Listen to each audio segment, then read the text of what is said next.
Assalomu alaykum. Bugun keling sizlar bilan yolg'onchi bolalar haqida gaplashsak.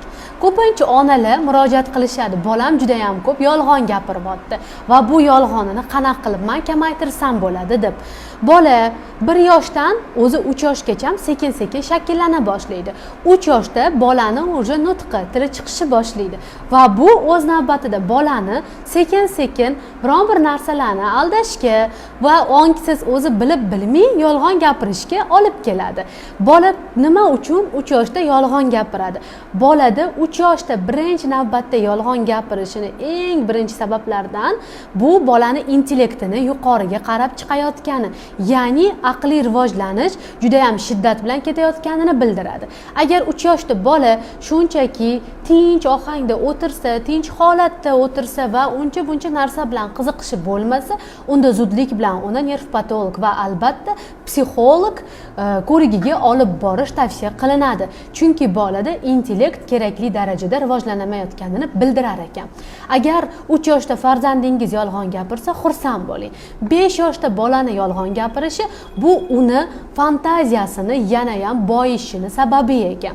5 yoshdagi bola anchagina dunyoni tanigan, oq va qorani uncha buncha biladi. Ota-ona tarafidan ko'pgina ma'lumotlarni va bog'cha tarafidan ham ko'pgina ma'lumotlarni oladi va u o'zini foydasiga qarata kerakli joyda yolg'on gapiradi. Yolg'on gapirish 5 yoshda ko'proq qo'rquv sabab bo'ladi. Chunki bola o'zini himoya qilish va qilib qo'ygan ayb ishini tan olmaslik, ota-onadan koyish, ya'ni urishish, ko'proq zamechaniya eshitmaslik uchun ham bola yolg'on gapirar ekan.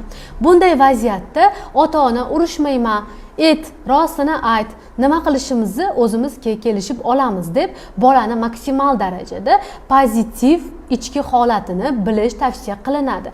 Agar u 7 yoshdan 10 yoshgacha yolg'on gapirish hali ham davom etayotgan bo'lsa, bunda uje bolaga ko'proq e'tibor qaratishingiz uje kerak bo'ladi. Muhim, bolada nima holat, ichki holat ketayaptiki, u ko'p yolg'on gapiryapti. Bu bo'lishi mumkin yana o'z navbatda qo'rquv, bolani yopiqligi, bolani nimanidir ota-onadan bekitayotganligi.